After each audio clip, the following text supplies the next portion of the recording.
이런 제목으로 오늘 본문의 말씀 여호수아 24장 14절로 15절 말씀을 통해 함께 은혜를 나누고자 합니다. 자, 여러분에게 질문합니다. 하나님만 섬기십니까?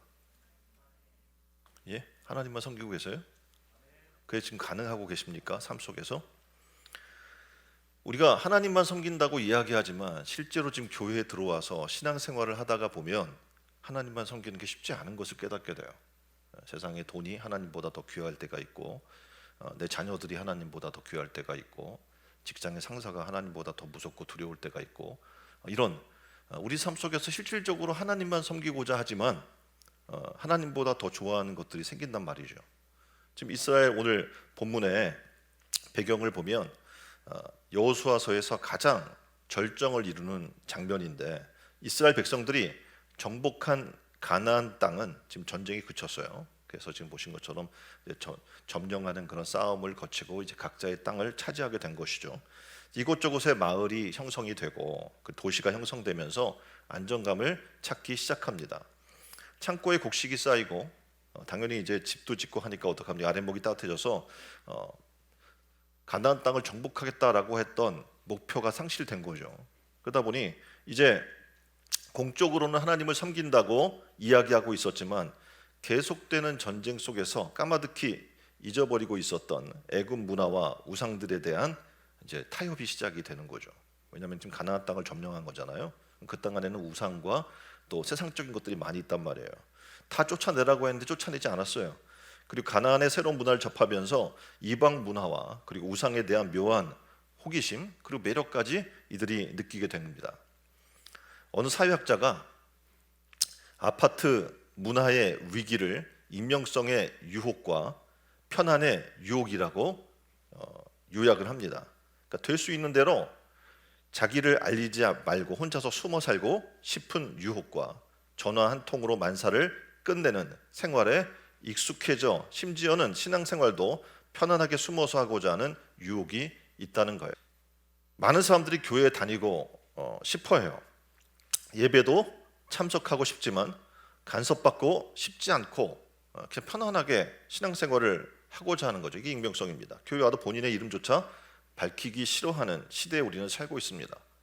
그래서 동일하게 익명성의 유혹은 편안의 유혹과 연결이 되죠. 이제 신방도 쉽지 않습니다.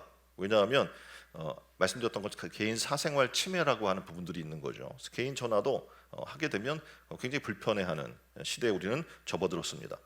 이스라엘이 여호수아의 수고로 지금 정착하고 안정을 취하면서 세상 유혹에 그리고 문화의 유혹, 그 문화의 호기심과 매력까지 지금 느끼면서 교회 중심 문화와 말씀 중심의 삶에 지금 피로를 사람들이 느끼고 있게 되는 거죠. 그래서 교회가 어떻게 보면 어려울 때는 몰랐던 편안함의 유혹이 교회에 찾아오기 시작하는 거죠. 이들이 지금 전쟁 때문에 계속 치열하게 하나님의 이름 가지고 그 땅을 점령해야 하고 우상을 타파해야 하고 치열한 싸움할 때는 몰랐는데 이제 싸움이 종식이 되고 이제 편안한 삶 가운데 들어가게 되니 지금 이들 가운데는 다른 이제 유혹이 찾아오게 된 것이죠. 편안함이에요. 아주 편안하고자 하는 거죠. 그 사생활과 양질의 개인의 삶을 추구하게 된 겁니다. 그러다 보니 하나님 말씀대로 산다는 것과 하나님만 섬긴다는 것에 대한 피로함과 그리고 하나님만 섬긴다는 것에 대한 어떻게 보면 자기의 욕구와 욕망이 커지다 보니 그것이 힘들어지는 갈등이 생기게 되는 거죠. 또한 신앙의 삶의 중심이 아니라 생활 중의 일부가 되어버리게 되는 거죠. 그래서 여러분이 이전에 주로 듣던 말이 뭐냐면 워라밸이에요. 그죠? 일과 생활이 밸런스를 좀 맞춰야 된다라고 하는 그러려면 어떻게 됩니까? 일을 할 땐 일하고 쉴 땐 쉬고 해서 분명히 선을 긋는 그런 부분들을 이야기를 하는 때가 있었습니다. 그래서 삶과 어떻게 보면 일의 분리를 이야기하는 시대가 되었는데 코로나 시대를 지내면서 심각한 분리가 일어나게 됩니다. 그래서 요즘은 다시 워라블이라고 하는 만족을 추구하기 위해 일과 생활을 통합하는 시대로 지금 우리가 전환되어 있습니다. 그러니까 신앙과 삶이 분리되는 것이 아니라 신앙과 생활의 통합이 필요한 시대를 지금 우리는 살고 있다라는 겁니다. 그러니까 어떻게 보면 지금 여기 보면 워라밸 추구한 제 세대의 일상을 지금 이야기할 때 직장인이 금융회사 애널리스트 A씨가 있어요. 근데 그가 퇴근 후에 금융 관련 콘텐츠 제작 유튜버가 됩니다. 그러니까 자기가 원하는 일을 하면서 자신의 삶을 분리하지 않고 일과 자신의 삶을 병합해가는, 통합해가는 그런 과정을 얘기하듯이, 믿음의 삶에서 지금 우리가 지금 심각한 정체성의 위기에 빠진 이유 중에 하나가 뭐냐면, 지금 포스트 코로나 시대를 우리가 겪으면서 지금 삶이 완전히 분리돼서 신앙과 생활의 삶이 완전히 분리된 삶을 살고 있던 우리가 이제 어떻게 살아야 할 것인가를 다시 한번 통찰하게 하는 시간을 갖게 하는 겁니다. 그게 뭐냐면 바로 일과 삶이 통합되는 거예요. 그런 것처럼 신앙과 생활은 분리될 수 있어요? 분리될 수 없고 하나로 통합돼서 살아나가야 된다는 겁니다. 이런 믿음의 삶의 정체성 위기 상황 속에서 지금 여호수아는 그의 유언이라고 할 수 있는 마지막 설교를 이렇게 외칩니다. 이게 바로 오늘 본문의 말씀이에요. 여호수아서 24장 15절에 이렇게 외칩니다. 만일 여호와를 섬기는 것이 너희에게 좋지 않게 보이거든 너희 조상들이 강 저쪽에서 섬기던 신들이든지 또는 너희가 거주한 땅에 있던 아모리 족속의 신들이든지 너희가 섬길 자를 오늘 택하라. 오직 나와 내 집은 여호와를 섬기겠노라. 이렇게 담대히 외치는 거예요. 우상은 여호와 시대 당시에만, 그 여호수아의 시대 당시에만 있던 것이 아닙니다. 오늘도 여전히 우리 곁에 수많은 우상 숭배의 삶이 도사리고 있다는 거예요. 우리가 우상하면 샤머니즘적인 존재를 생각합니다. 돌이나 그렇죠, 나무나 어떤 이런 샤머니즘적인 것들에 숭배하는 것들을 생각할 수 있어요. 근데 글로벌 시대인 이 시대에, 또는 AI 인공지능의 이 시대에도 여전히, 스마트한 이 시대에도 여전히 각처에 우상은 도사리고 있다고 성경은 얘기해주고 있습니다. 우상은 예수 믿기 전에만 있던 것이 아니에요. 지금 어떻게 보면 정복하고 신앙생활을 해야 했던 지금 이스라엘에게도 지금 우상 숭배 일들이 지금 들어와 있고 그것을 타파라고 지금 이야기하고 있는 것이기 때문에 그렇습니다. 예수를 믿은 후에 우리는 더 교묘한 사탄의 유혹 가운데 거할 수 있다는 겁니다. 첫 번째, 이루어진 일에 지금 현실에 나타나 있는 현대인의 두 가지 우상을 날카롭게 지적한 사람이 있는데 누구냐면 워런 위어스비라고 하는 사람이 두 가지 우상을 이야기를 합니다. 첫째는 이루어진 일의 공로를 자기 자신에게 돌릴 때 그것이 자기 우상이 되고, 두 번째는 하나님이 주신 선물을 하나님보다 귀하게 여길 때 그 선물이 우상이 된다라고 이야기합니다. 굉장히 맞는 말이죠. 다시 한번 자세히 보면 첫째는 자기 우상입니다. 인생이 힘들고 고통스러울 때, 그리고 만사가 부족할 때, 그리고 우리가 뭔가 모자랄 때, 우리 인생이 비바람에 시들려서 뿌리조차 막 흔들려 버리는 그런 심각한 상황에 처해 있을 때 대다수의 사람들은 신앙이 좋아요. 좋을 수밖에 없어요. 왜냐하면 하나님밖에 없기 때문에 그렇습니다. 하나님께 기도해요. 그리고 하나님, 저를 불쌍히 여겨주세요. 제발 이번 한 번만 도와주세요. 하나님의 도우심과 사랑을 구하게 되죠. 그 하나님 간절히 매달리게 돼요. 근데 어느 날 내 삶 속에 이제 그런 어려움들이 다 지나가고 성공이 찾아오고 안정이 찾아오기 시작했을 때 기도를 잃어버립니다. 하나님 찾는 횟수가 줄어들게 되고 하나님 없이도 살 수 있을 것 같은 착각 속에 빠져들게 됩니다. 그리고 자기가 지금 이루어온 성공과 안정된 삶이 하나님께 영광이 아니라 자신이 수고하고 노력해서 만든 것이라는 착각 속에 빠지게 되며, 또 이 순간 어떡합니까? 나라는 존재는 우상으로 전락하고 말게 되는 겁니다. 그러니까 자신이 하나님 자리에 우뚝 서게 되는 거죠. 그리고 스스로 고귀한 땀을 흘려서 사업을 이루었고 성공을 했고 내가 한 것이야 라고 생각하게 되는 거예요. 사탄은 바로 이런 겁니다.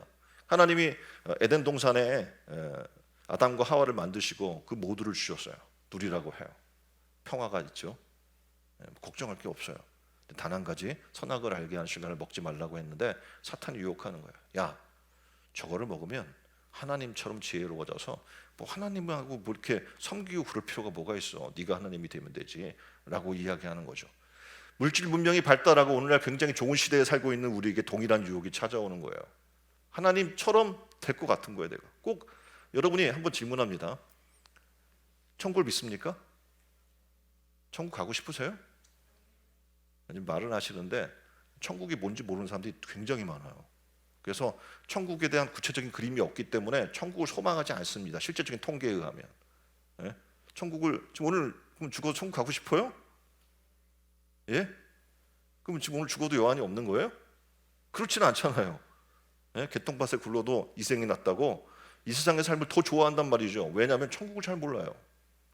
왜냐하면 각자가 만든 천국이 있거든요. 지금 이들처럼 어떡합니까? 세상에 삶이 풍요로워지기 시작하니까 이 세상의 삶을 끝내고 싶지 않은 거죠. 이것보다 천국이 더 좋으리라는 생각이 들지 않아요. 이제 우리가 구체적으로 내년 프로젝트 중에 하나가 뭐냐면 이제 어웨이킹이라고 해서 우리가 좀 진행을 할 것 중에 하나가 천국에 대해서 좀 살펴볼 거예요. 구체적으로. 왜냐하면 천국을 너무 많이 모르는 거야. 우리가 가야 할 천국인데 내가 새로운 집을 살려고 해도 그 집에 대해서 얼마나 많이 조사합니까? 하다못해 여러분이 여행을 가려고 그래요. 그래서 한 달 살기를 하려고 해요. 얼마나 많이 조사해요. 그렇죠? 근데 여러분이 지금 천국을 얼마나 알고 있냐는 거예요. 여러분이 가야 할 영원한 곳인데, 영원한 집인데. 지금 오늘 이 땅의 이야기를 지금 우리가 하면서 이 이야기를 왜 하냐면 이들도 그랬던 거예요. 하나님 나라에 대한 소망이 사라져 버린 거예요. 이 땅이 너무 좋아. 지금 밭과 땅과 집과 여유로운 삶과 이것이 바로 천국 아니겠어? 라고 생각을 하는 착각 속에 빠지게 된 거죠. 그리고 그것이 어떡합니까? 우상으로 전락하게 되는 거예요. 하나님이 나에게 건강을 주신 걸 잊어버렸어요. 내가 땀을 흘려서가 아니라 땀을 흘릴 수 있는 힘을 주신 것을 잊어버렸어요. 하나님이 내게 지혜를 주신 것을 잊어버렸어요. 하나님이 나를 지으신 분이라는 것을 잊어버린 거예요. 우리는 이것을 잊어버리면 안 되는 거거든요. 근데 그걸 자꾸 잊어버리는 거예요. 둘째는 공로의 우상, 선불의 우상을 얘기합니다. 자, 돈을 모았어요. 근데 돈을 모으다 보니 이제 돈을 잃어버리기 싫고 이 돈만 있으면 다 될 것 같은 착각 속에 빠져요. 그럼 어떻게 됩니까? 이 돈이 우상이 되어버리는 거예요. 자, 그림을 보면 이제 여러분의 머릿속에 생각 속에 돈으로 완전히 그냥 빠져서 집중되어 있는 부분을 여러분이 보게 됩니다. 그럼 돈이 지금 나를 어떻게 지배하고 있는지 여러분이 살펴봐야 돼요. 오늘뿐만 아니라 매일 순간순간 스스로에게 질문을 던져야 돼요. 돈이 나에게 어떤 위치를 갖고 있는가?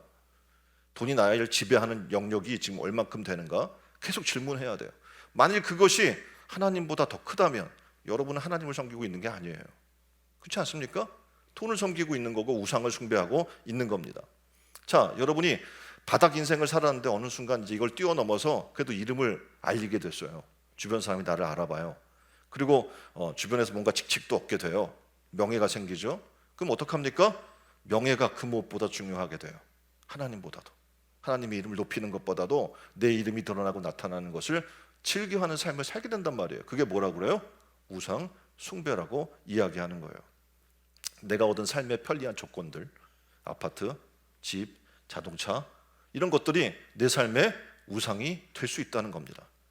사랑하는 신촌은혜로운 교회 성도 여러분, 하나님이 여러분을 지금 우리가 그래요. 우리 교회가 그렇고 여러분의 삶도 그렇고 기적적인 도움으로 우리를 지금 이렇게 살게 만들어 주셨어요. 그나마 숨쉬고 살 수 있어요. 먹고 살 수 있어요. 그런데 이 가나안에 도착한 지금 이스라엘 백성들이 이 유혹에 지금 어떻게 보면 물질의 유혹, 세상의 유혹, 이방 문화의 유혹을 물리치지 못했다는 것은 오늘 지금 우리에게 무엇을 얘기하고 있는 겁니까? 우리에게 오늘날 기적을 먹고 살아온 하나님의 기적으로 살아왔던 우리 스스로의 삶을 어떡합니까? 하나님의 영광 돌리지 못하고 내 영광을 가지고 살아나가고 있고 자기 우상에 빠지고 때로는 환경이라는 우상에 빠져서 허우적 될 수 있음을 하나님이 경고해 주고 있다는 겁니다. 사랑하는 신촌은혜로운 교회 성도 여러분, 지금 이 시간 우리 자신을 돌아봤으면 좋겠어요. 하나님만 바라보던 정말 맑고 순수하던 나의 시선을 빼앗은 게 무엇일까? 정말 하나님밖에 없었는데, 하나님이 전부였는데 왜 하나님이 전부이지 않고 돈이 있어야 되고 물질이 있어야 되고 세상 것들이 너무나 하나님보다 중요한 그럼 나의 삶이 돼버렸지? 하나님만 살아가던 나의 고결한 가슴에 지금 큼직하게 지금 무게 있게 누르고 있는 이 우상이라고 하는 것 도대체 무엇일까? 오늘 본문은 이것에 대해서 이야기하고 있는 거예요. 지금 여호수아는 이제 마지막 유언을 하면서 이스라엘 백성이 하나님의 은혜로 살아왔던 그 삶을 잃어버렸던 것을 회복하라고 지금 이야기하면서 이렇게 말씀을 시작합니다. 그러므로 이제는 여호와만 섬기는 것이 마땅함을 깨달아야 한다. 그러므로 이제는 우상을 버리고 여호와만을 섬겨라 라고 지금 말씀해 주는 거예요. 이 말씀을 이해하기 위해서는 지금 연결되어지는 앞부분을 우리가 좀 살펴볼 필요가 있거든요. 1절 이하를 보면 여호수아는 이스라엘 백성들을 세겜에 모이게 합니다.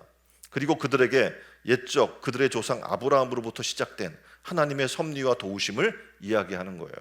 그 이야기의 요점은 이렇습니다.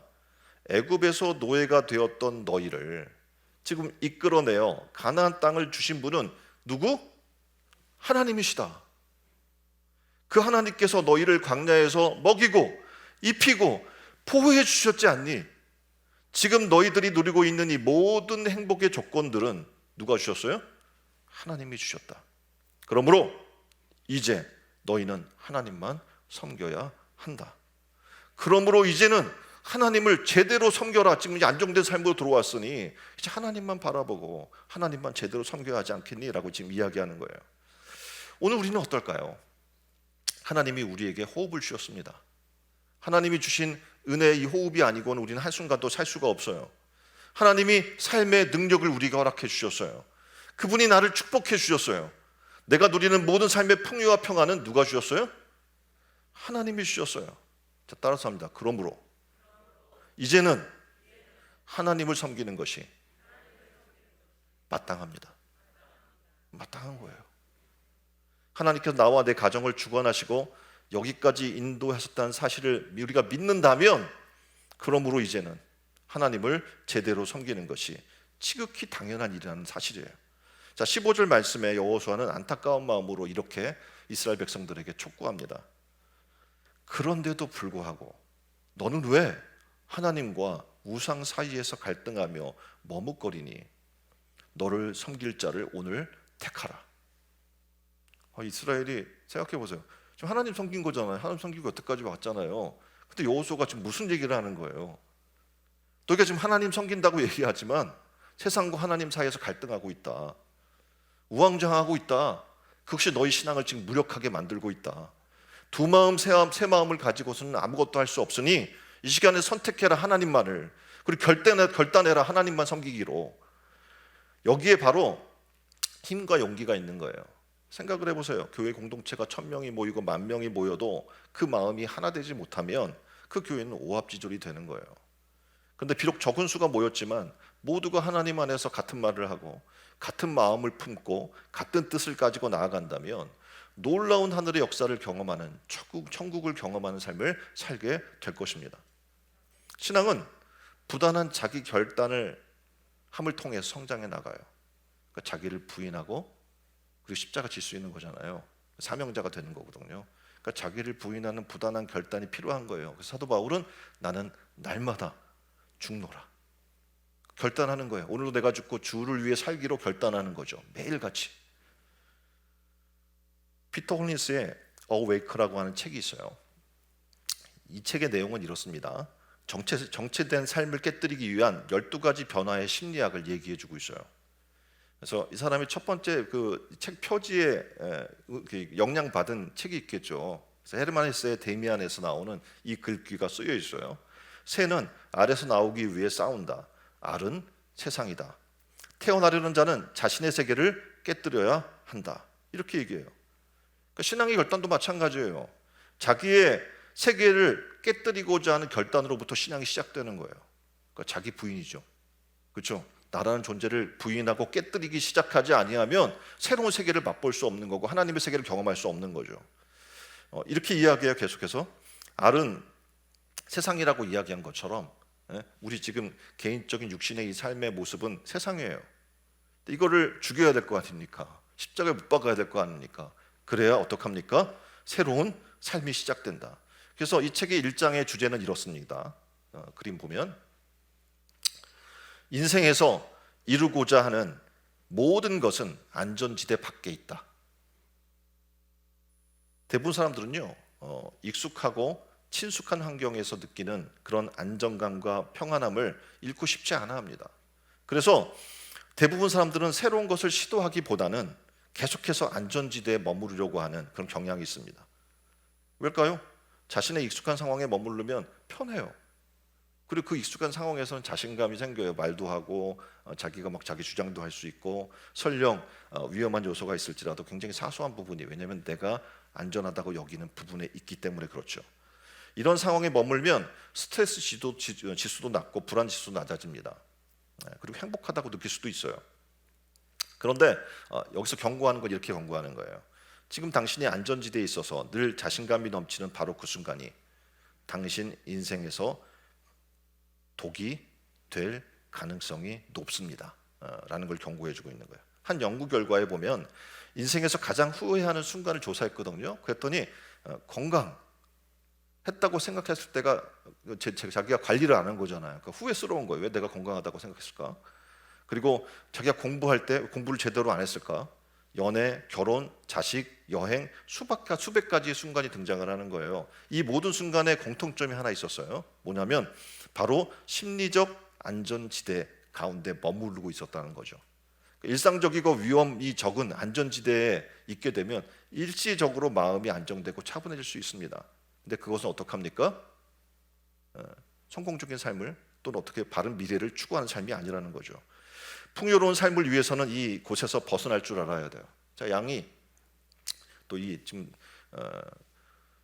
풀을 뜯어먹는 짐승들이 있잖아요. 그러면 이제 목초지가 있어요. 그러면 풀이 많은 데 있어서 계속 거기만 머물러 있으려고 하면 어떻게 해요?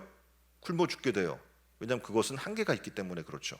빨리 위험하더라도 다른 지역을 찾아서 떠나야 되는 거예요. 그러니까 삶을 변화시키는 이 책에서 이야기한 유일한 방법을 뭐라고 이야기했냐면 따라서 합시다. 익숙함을 버리고 불편함을 선택하라. 이렇게 제안하고 있는 거예요. 그래서 한 예를 들어서 이런 이야기를 들려줘요. 고액 연봉에 별도로 연말 보너스까지 챙겨주는 헤지펀드사에 다닌 한 남자가 있었습니다. 그는 삶의 중요한 갈림길 앞에서 고민에 빠집니다. 지금 하는 일을 그만두고 실패할지 모르는 새로운 일에 뛰어들어도 괜찮을까? 후회를 최소한 선택을 하기 위해서 자신이 80살에 지금 이 일을 계속해서 80살이 되었을 때 모습을 떠올렸습니다. 그리고 그때도 내가 지금껏 살아왔던 동안에 어떤 일을 하지 않은 것을 후회하지 않을까라고 고민을 했더니 후회할 것 같은 거예요. 그래서 그 질문에 답을 내린 후에 그는 회사를 그만두고 자신의 집 창고에서 사이트 하나를 운영하기 시작합니다.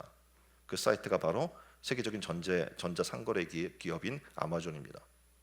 인생의 터닝 포인트를 맞이하려면 앞의 세계에 대한 두려움을 내려놓아야 되는 거예요. 그래서 급한 과감한 결정을 내려야 하는 겁니다. 지금 이스라엘에게도 동일한 요청을 하고 있는 거예요. 지금 안정적인 삶이에요. 근데 그걸 버리고 하나님만을 섬기라는 거예요. 세상의 낙과 평안함과 안주된 그런 지금 준비된 이 삶에 그걸 내려놓고 하나님을 위해 도전하고 모험하라고 지금 이야기하고 있는 거예요. 근데 이건 생각보다 쉽지 않습니다. 다 그러면 다 성공할 거 아닙니까? 인간은 본능적으로 이것이 안 되는 이유가 뭐냐면 편안하고 익숙한 상황에 머물고 불편한 상황을 피하려고 하는 경향이 있기 때문에 그렇습니다. 그래서 피터 홀린스는 우리 뇌를 설득하기 위한 성공한 사람들이 실제로 도전에 앞서서 스스로 적용했던 법칙 그리고 심리 기술을 소개합니다. 그리고 이전 단계를 통해 자신을 안전지대 안에 머무르게 하는 두려움과 원인과 실체를 파악했다면 이제 자신을 움직이게 하는 동기가 무엇인지 살피고 관성에서 벗어나려고 노력해보라. 익숙함을 버리고 불편함을 선택하는 것만이 정체된 삶을 깨트리는 유일한 길이다. 이렇게 이야기를 합니다. 지금 여호수아에게도 성경의 수많은 믿음의 선진들에게도 하나님이 이야기하는 건 뭐냐면 모험하라는 거예요. 믿음의 모험을 하라는 거예요. 그렇지 않으면 우리 인생은 아무것도 아니라는 거예요. 말씀드렸던 것처럼 믿음이라는 건 뭡니까? 바라는 것들의 실상, 우리가 보지 못하는 것들의 증거예요. 여러분이 지금 천국을 가고 싶다고 하고 천국을 소망하고 싶다고 이야기했다면 그 천국을 향해 모험을 시작해야 하는 겁니다. 세상의 삶에 안주하면서 세상의 방법을 따라가는 것이 아니라 천국을 향한 모험과 도전을 시작해야 한다는 거예요. 그렇지 않으면 우리의 신앙은 아무것도 아닙니다. 이제는 세상 속의 익숙함을 버립시다. 그리고 신앙의 정체된 삶을 깨뜨리고 여호와만을 섬기겠다는 그것이 마땅함을 깨닫고 하나님만을 섬기기로 결단하면서 나가는 신촌 은혜로운 교회 성도들이 다 되기를 주님의 이름으로 축원드립니다. 자, 오늘 다른 신을 치워버리고 여호와만 섬기려면 두 번째 뭘 얘기하냐면 새로운 삶을 살기로 작정했던 어디로 나가야 돼요? 세겜으로 나가라 라고 이야기하는 거예요. 자, 세겜이 어딜까요? 여호수아가 마지막 설교를 외쳤던 장소가 바로 이 세겜이라는 장소입니다. 그리고 세겜이라는 장소는 지금 두 산이 돼 있죠. 에발산과 그리심산 사이에 유명한 계곡이에요. 그러니까 아브라함이 가나안 땅에 들어와서 제단을 쌓고 하나님을 만난 곳이기도 합니다. 또한 야곱이 메소포타미아 방황에서 돌아와서 우상을 땅속에 파묻어 버리고 하나님 앞에서 새로운 삶을 살기로 작정했던 곳이 바로 세겜입니다. 이곳에서 요셉의 뼈가 묻혔고 여호수아는 이곳에서 율법을 낭송하고 백성들에게 지금 뭐 하는 거예요? 나는 하나님만 섬기기로 작정했다. 너희도 그래라 라고 순종을 요구한 장소가 바로 여기인 겁니다. 이처럼 세겜은요, 하나님의 백성들이 올바른 결단이나 선택을 할 때 서 있던 장소입니다. 그리고 이 선택이 언제나 옳은 선택이 됩니다. 그리고 이스라엘이 축복받았던 장소가 바로 이 세겜인 겁니다. 그런 점에서 교회는 세겜이라고 말할 수 있습니다. 바른 선택을 배우는 곳이에요. 세겜에 와서 지금 갈등하고 있는 이 백성들에게 옳은 길이 어딘가라고 제시해 주는 것처럼 교회가 바로 하나님 말씀을 통해서 우리가 선택해야 될 바른 길을 제시해 줍니다. 그리고 옳은 결단을 하게 하는 곳입니다. 우리 신촌의료원 교회가 바로 여러분 모두에게 이 세겜의 땅이 되기를 축원합니다. 자, 그렇다면 이 시간 묻습니다. 여러분은 이 세겜에 서본 적 있습니까? 그런 경험이 있습니까? 과거에 나의 거짓되고 그리고 세상을 향한 탐심과 욕심에 빠져 있고 그리고 하나님이 저주했던 그런 삶을 내가 움켜쥐고 살았던 삶을 이 세겜에 와서 그것을 내려놓고 다 버려버리고 하나님만 섬기기로 작정한다고 고백한 적이 있습니까? 하나님 앞에 눈물을 흘리며 결단했던 경험이 있습니까? 못된 우상과 끈질기게 따라다니던 유혹과 잘못된 습성을 집어던지고 바로 살아보겠다고 다짐했던 결단의 자리, 제 그림을 알아서 좀 넘겨주셨으면 좋겠어요. 그 자리가 있습니까? 누구나 한 번은 세겜이 있어야 축복된 인생으로 나아갈 수 있습니다. 만약에 그런 세겜의 결단이 없었다면 오늘 여러분이 서 있는 이 자리가 세겜이 될 수 있기를 주님의 이름으로 축원드립니다.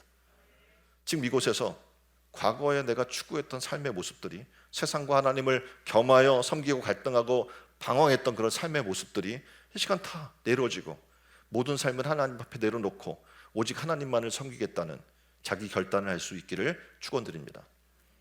자, 임종을 앞두고 끊임없이 갈등하고 방황하는 이스라엘 백성들을 바라보면서 가슴 아파했던 여호수아는 이 세겜 골짜기에서 결단을 촉구합니다. 그러므로 이제는 너희는 섬길 자를 오늘 택하라. 나와 내 가정은 여호와만을 섬기기로 결단하노라 라고 얘기하는 거예요. 좀 더 지속적으로 얘기한다면, 야, 이제 제대로 하나님 믿어. 오늘 젊은이들의 가장 큰 고민거리는 놀랍게도요, 자기 목숨과 젊음과 정열을 바칠 수 있는 절대 가치가 없다고 생각하는 거예요. 그런 걸 만나지를 못한 거예요. 인생을 바칠 수 있는 대상, 나의 젊음을 불살아 드릴 수 있는 대상, 그런 게 없으니까 정말 엉뚱한 주제와 이슈를 가지고 매달리고 나가고 막 시청 광장에서 정말 말도 안 되는 그런 걸 주장하면서 하고 있는 거예요. 그런 점에서 바울의 고백은 우리가 지금 어떤 결단을 해야 하는가, 어떤 분에게 미쳐야 하는가라는 것을 우리에게 보여줍니다. 바울은 이렇게 얘기해요. 영원히 죽을 수밖에 없는 나 같은 죄인을 위해 십자가를 지시고 죽음을 당하신 예수 그리스도, 그분을 위해 나의 전부를 드리겠습니다. 나의 몸을 관제로 배를 갈라서 그 창자를 다 끄집어내고 그 피를 다 쏟아서 불살라서 올리는 그 전제 그걸로 하나님 앞에 드리더라도 아깝지 않습니다. 도대체 어떻게 그 사람이 예수님께 미쳤기에 자기의 삶을 그렇게 다 불살라 드려도 아깝지 않다고 고백하게 될까요? 그는 하나님을 만난 거예요. 하나님이 나에게 어떤 분인지 나의 죄를 대신해서 십자가에 달려 죽으시고 나를 구속하시고 나를 하나님의 자녀 되게 하시고 하나님 나라를 기업으로 상속해 주시고 그분이 부활하시면 내게도 동일한 부활의 소망이 생기고 하나님이 나에게 주신 미래에 대한 비전과 천국에 대한 소망과 이것들을 발견했기 때문에 이제 그는 어떻게 해요? 그것을 위해 불살르겠다고 얘기하는 거죠. 자기의 삶을. 전 여러분에게 동일하게 제안합니다. 여러분에게, 우리 모두에게 이 주신 사명과 비전을 위해 내 남은 인생을 한번 불태워보지 않으시겠습니까? 그럼 불태운 삶을 살기를 주님의 이름으로 축원드립니다. 내 삶의 깊은 사랑과 관심을 가지고 나를 돌보고 간섭하시는 그분을 위해 나의 인생을 한번 불살라보지 않겠습니까? 이 시간 이곳이 세겜이 되어서 이 결단이 일어나기를 주님의 이름으로 축원드립니다. 세 번째, 다른 신을 치워버리고 여호와만 섬기려면 어떻게 해요? 결단하면 되는 거예요. 어떻게 해요? 결단해야 돼요. 어떻게? 여호와만 섬기기로. 한번 옆에 분에게 고백해 주세요. 나와 내 집은 하나님만 섬기기로 결단합니다. 너는 섬길 자를 오늘 택하라. 이미 섬겨서 따라온 사람에게 왜 그 이야기를, 직설적인 이야기를 했을까요? 모세를 따라 지금 출애굽하면서 광야를 지날 때 이들을 보니까 변덕이 죽구듯 하는 거예요. 하나님 믿겠다고, 하나님께 예배드리겠다고 그것을 탈출한 이들이 계속 어떻게 해요? 애굽을 사모해요. 네? 껐하면 다시 애굽으로 돌아가겠다고 하고, 애굽에서 삶이 좋았다고 이야기하고, 변덕이 죽구듯하고 하나님을 원망하다가 홍해를 건너가게 되니까 언제 그러는지 하나님 또 찬양했다가 사흘도 못 돼서 마실 물이 없다고 또 다시 모세를 원망하고 하나님을 원망합니다. 광야 40년의 역사를 이렇게 쭉 훑어보니까 이스라엘 백성이 이런 모습이 끊임없어요. 하나님만 하겠다고 이야기하더니 그렇지 않던 거예요. 여호수아는 모세들을 이어 이스라엘의 지도자가 됩니다. 그리고 하나님이 약속하신 가나안 땅으로 그들을 인도했어요. 여리고성을 무너뜨렸고 수많은 이방 민족을 이기면서 하나님이 살아 계심을 목격했습니다. 그리고 그의 전지전능하심을 만났어요. 그런데 그 땅에 전쟁이 그쳤어요. 그 도시가 형성되고 안정적이 됩니다. 하나님을 향한 그들의 신앙이 퇴색돼 가는 거예요. 하나님 없이도 살 수 있는 것처럼 살아가요. 오늘 우리가 그렇지 않습니까? 하나님 없으면 못 살겠어요? 한번 옆에 분에게 물어보세요. 하나님 없으면 난 못 살아요? 네? 하나님 없으면 못 살아요? 그런 내가 주님 앞에 예배를 이렇게 드립니까? 그런 내가 주님 앞에 이렇게 헌신합니까? 말도 안 되는 거죠. 그렇잖아요. 하나님 없으면 못 산다고 얘기했던 내가 어디 갔어요? 하나님 없어도 사는 거예요. 돈만 있으면 살아. 세상 관계 속에서 이런 어떻게 보면 여러분이 살 수 있는 인맥만 형성이 되면 또 살아가. 그게 인간인 거예요. 그러니까 어떡합니까? 그 속에 하나님이 없어요. 물론 그들은 말씀드렸던 하나님을 섬겼습니다. 매 안식일을 지켰고 절기를 지켰고 하나님을 사랑하는 쉐마를 매일 외웠습니다. 그러면서 그들은 이방 문화에 빠져든 거예요. 오늘 우리가 그래요. 하나님을 사랑한다고 하고 성경도 공부하고 교회도 가고 예배도 드리는데 이방 문화에 빠져들고 있는 거예요. 향락을 쫓아가요. 그렇지 않습니까? 먹고 놀고 즐기는 게 좋지 않아요? 예? 안 해요? 하나님만 좋아요? 안 그래요. 세상 향락을 즐기는 걸 좋아해요. 음란한 이방 신을 숭배해요. 요즘 젊은이들이 그래서 어떡합니까? 다 아이돌이라고 하는 세상 연예인들을 숭배하고 그들을 위해 열광하고 그들을 거의 경배 찬양하는 것 같아요. 경외하는 것 같아요.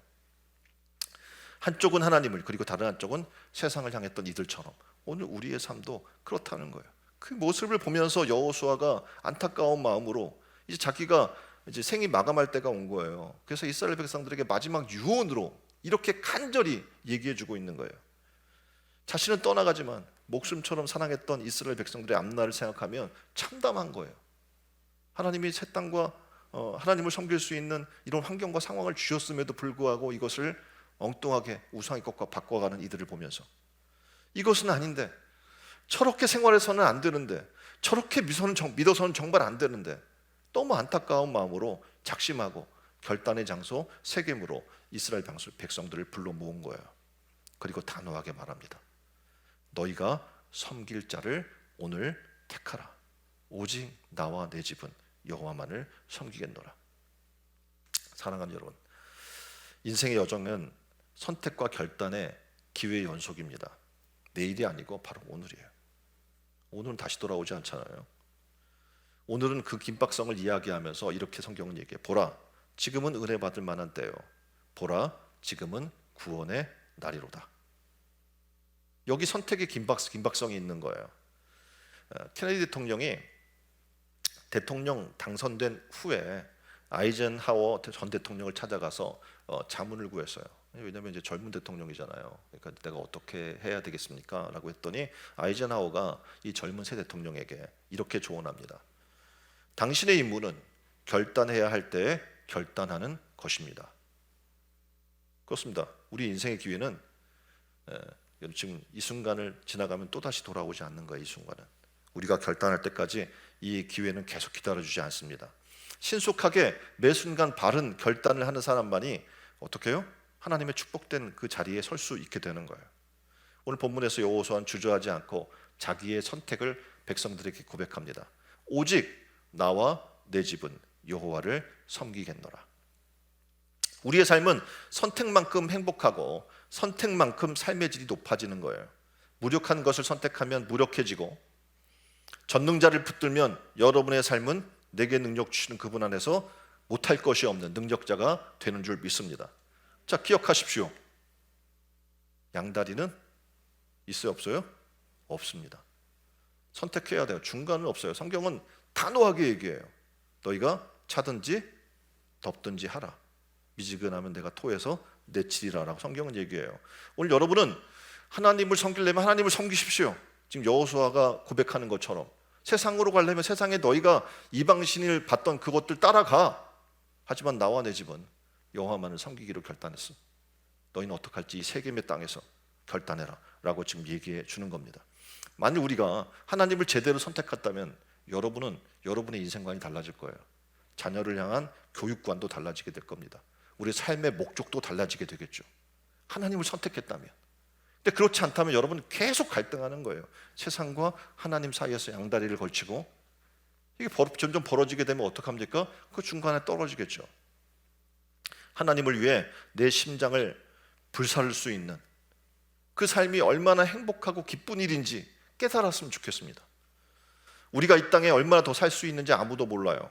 그렇죠? 뭐 100년 인생을 얘기하지만 그렇지 않아요. 사실상 요즘도 80 넘어서 돌아가시면 다 오래 사셨다고 얘기해요. 그렇죠? 그래서 이 땅에 삶을 살아나가면서 분명한 것은 예수 그리스도를 구주로 믿고 하나님 앞에 충성된 자는 하나님 앞에 섰을 때 생명의 면류관, 의의 면류관, 영광의 면류관이 준비되어 있다는 사실입니다. 그래서 우리가 계속 말씀을 보면서 사모했으면 좋겠어요. 하나님의 나라를 사모하면 달라져요. 이 세상은, 죄 많은 이 세상은 내 것이 아니라는 생각이 들게 돼요. 별로 사모할 것이 없음을 깨닫게 돼요. 근데 천국을 사모하지 않잖아요. 이 세상을 사모하게 돼요. 그럴 수밖에 없어요. 아까 말씀드렸던 것처럼 우리는 어떻게 해요? 육적인 존재이기 때문에 그렇습니다. 자, 지금 이 땅에 일어난 일련의 사건들을 우리는 봅니다. 지금 러시아로 인한 지금 세계의 위기 속에 앞으로도 그것이 계속 될 거리사는, 또 핵을 만지작거리니까 어떡합니까? 그런 위험 속에 우리가 있고, 지금 북한이 쉴 새 없이 좀 이상한 일을 계속 벌려서 불안하게 만들어요. 이런 사회 속에서 지금 정치인들은 정말 엉뚱한 것 같고 싸우는 모습을 보면서 황당하다라는 생각을 하게 됩니다. 우리는 생각해요. 사회 구조를 바꿔야 되는 거 아니야?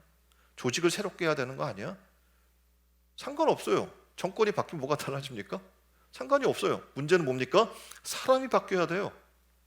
근데 사람이 어떻게 바뀌어요? 예? 사람은 누가 바꿀 수 있어요? 절대 바꿀 수 없거든요. 단 하나, 예수 그리스도를 만나면 바뀝니다. 예수의 이름으로 살아나고 변화받는 기적이 우리 삶의 도처에 일어나기 시작을 해야 돼요. 자, 이제 우리가 이제 추수감사절 11월, 그리고 이제 바로 대강절을 우리가 맞아서 또 4주가 지나가야 되게 되면 또 한 해 그냥 후딱 지나가 버리고 말아요.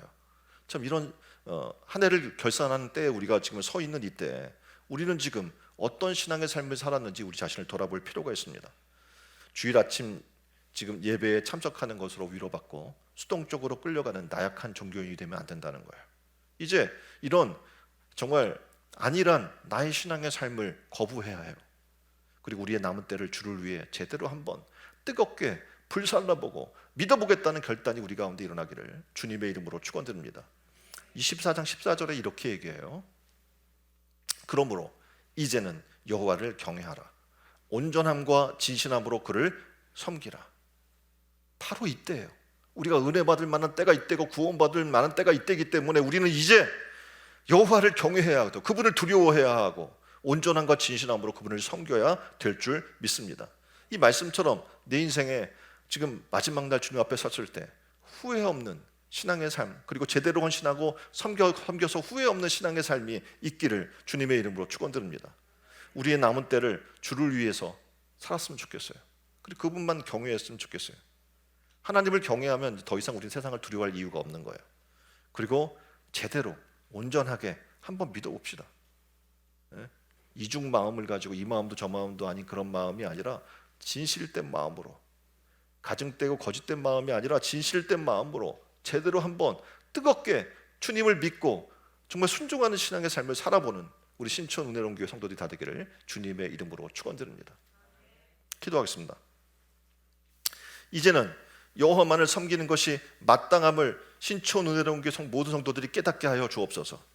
지금 이곳에서 과거에 세상과 하나님을 겸하여 섬기며 갈등하고 방황하던 모든 삶을 정리하기를 원합니다. 그리고 오직 하나님만 섬기겠다는 자기의 결단을 할 수 있게 하여 주옵소서. 오직 나와 내 집은 여호와만을 섬기겠노라고 이 고백이 신촌 은혜로운 교회 성도들의 모두의 고백이 되게 하여 주옵소서.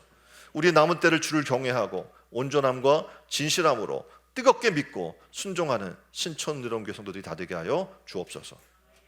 우리의 참된 소망이 되시는 예수 그리스도의 이름으로 기도합니다. 아멘.